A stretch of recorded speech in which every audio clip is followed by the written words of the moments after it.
So, Water for Elephants is obviously based on a best-selling, beloved book, and I was kind of thinking this morning about how between this and like Bellamy, which you have coming up, do you have a particular fascination with movies that are based on books? Is there like a connection to?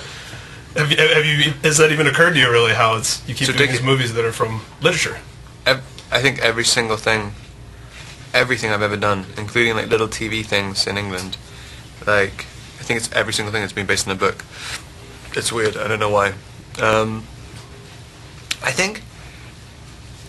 don't know. I mean, I think that's this kind of trend in the movie industry anyway. Like, it's just no one really likes working with original material. But comics or books. Yeah, it's or weird. 80s TV shows and but barely ever read read a little headier because it's literature at least. Yeah. I mean, it's nice to know that there's expectation for something. Because also when you're doing it, when you're working with original material, you kind of just so many cliches have to happen, especially if it's a relatively big budget. Like they have to kind of, well, it's like this other movie, and it's like this other book, and blah blah blah blah. And so that's always the pitch, right? It's this meets this, a little bit of this. And so it's kind of almost worse to try and do something original than it is to just kind of do it based on a book. So then at least you've got some kind of anchor in, at least one person just created it, like it's totally original in at least one person's head, and you have to kind of stay true to the book, which keeps it,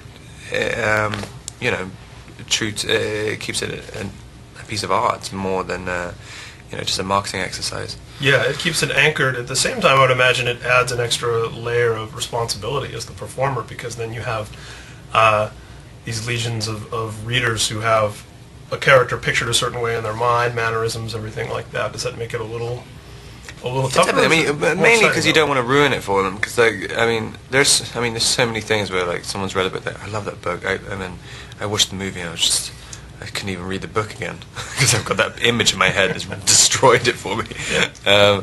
So that's the one fear.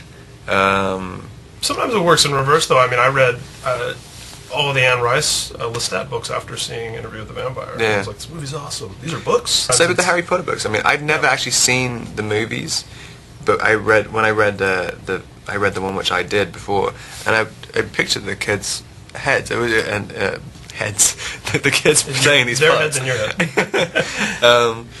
And it was kind of just a great casting. It kind of sometimes helps, but yeah. I mean, I hope we did justice to it. I think it's an interesting time also for a Depression era film. I mean, obviously the movie, it's romance and it's this large story, but it's set against the backdrop of the Depression. We're the closest we've ever been to that. Again, did you think there was an interesting sort of parallel, I guess, with the material? And I mean, I don't think so. I mean, there's something. Well, there probably is in some way. I mean, I'm sure a lot of other people who worked on the movie would be able to say, like, yes, of course, that's blah blah blah. But like, I just like that era a lot. I mean, I like it's kind of the end of the Wild West. It's such an interesting period, like especially coming from England. You have this kind of romanticized notion of what America kind of is, and like, but just the idea that there's still cowboys around to this time. Well, you can still throw someone off a train and get away with it for like a couple more years. Yeah, literally for like 10 years. I mean, it's like white picket fences and everything kind of becomes boring. But but then it's still like totally wild.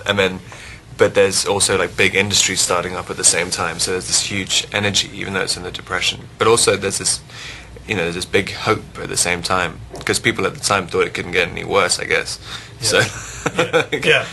Actually hit rock bottom. So one more thing real quickly. Are your fans going to be ready to hear you called Jacob? And it's funny, I keep forgetting that like that's a big deal. Like Heads exploding all around. And it was kind of awkward whenever I have to talk Maybe he'll do a movie where he'll